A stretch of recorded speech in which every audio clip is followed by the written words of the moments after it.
kunci pintu dulu. Pulang jam 12. Abang-abang, abang-abang. Saya kalau berdiri di depan ini jadi lebih semangat lagi.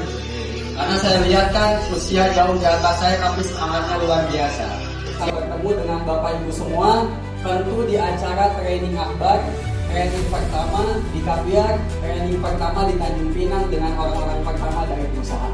Berikan plus lah buat kita semua. Bisnis network marketing di awal saya nggak mengandalkan diri pribadi, tapi saya mengandalkan orang lain.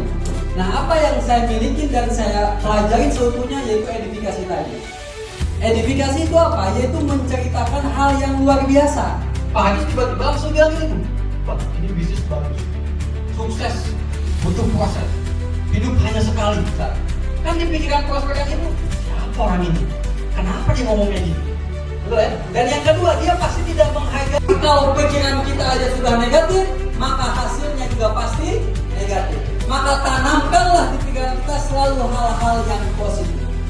Hari ini, setiap bangun tidur, berpikirlah positif. Setiap mau tidur, berpikirlah positif. Tanamkan hal positif di hidup kita. Biar hal-hal positiflah yang datang ke hidup kita nanti. Coba fokus pada target Anda. Jadi Bapak Ibu tinggal fokuslah kepada target. Jangan fokus kepada halangan, tantangan, dan rintangan. Karena halangan, tantangan, rintangan itu adalah proses yang harus kita nikmatin. Tapi fokuslah kepada target kita. Setiap kita ditolak, setiap kita dihina, setiap kita dijauhi orang, tak masalah. Kalau saya dari dulu Bapak Ibu, saya gak pernah takut kehilangan orang. Saya gak pernah takut dijauhin orang, karena saya masih bisa sendiri. Artinya yang mau saya sampaikan adalah fokus pada target, jangan fokus kepada halangan, tantangan, rintangan. Halangan, tantangan, rintangan itu pasti akan selalu ada. Tapi di setiap kita berjalan, di setiap kita melangkah, ada dua pilihan Bapak Ibu. Kalau Bapak Ibu hari ini melangkah ke depan, maka Bapak Ibu lebih dekat kepada impian Bapak Ibu tadi. Tapi jika Bapak Ibu melangkahnya ke belakang, Bapak Ibu beralasan, menunda, berpikir, menganalisa dan lain sebagainya, maka Bapak Ibu satu langkah menuju ke belakang. Kalau Bapak Ibu satu langkah menuju ke belakang, maka semakin jauh kepada impian kita. Tapi di saat kita selalu melangkah, kita berpikir positif, kita fokus pada target, setiap langkah kita itu semakin dekat menuju impian-impian kita nantinya. Tidak pernah menunda, terus lakukan sekarang juga, maka kita percaya Bapak Ibu, apapun yang kita inginkan di bisnis Kaviar ini pasti kita dapatkan lewat bisnis Kaviar ini. Kita close dulu. Jangan lupa berdoa.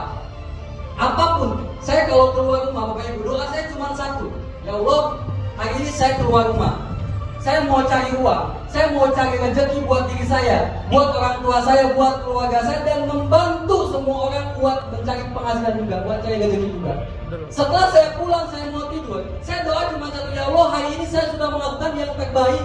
Saya sudah berusaha, saya sudah berikhtiar melakukan yang terbaik untuk membuat rezeki saya, keluarga saya, orang tua saya, dan seluruh member-member Kaviar. Saya sudah bantu semaksimal mungkin. Soal hasil, saya serahkan kepadamu. Itu yang saya lewat Kaviar ini. Maka kita selalu lakukan dan tampil yang terbaik. Maka apapun yang kita lakukan setiap hari, dari poin pertama, kedua, ketiga, keempat, kelima, keenam, dan itu semua kita bungkus dengan doa. Hari ini kita berikhtiar, soal hasil kita serahkan kepada Allah Subhanahu wa Ta'ala. Karena tugas manusia adalah berikhtiar, adalah berusaha melakukan yang terbaik. Tugas Allah menyempurnakan dalam segi hasil. Kadang kita Bapak Ibu, kita berproses ini memikirkan tugas Allah tadi. Tugas Allah itu apa? Menyempurnakan hasil. Tapi kita pikirkan itu yang membuat kita berat dalam berproses. Tapi kita nggak perlu memikirkan tugas Allah. Yang kita pikir apa? Tugas kita pikir-pikir tiap hari. Kita bertindak, kita prospek tiap hari, kita lakukan tiap hari. Maka Allah pasti menyempurnakan dalam segi hasil itu.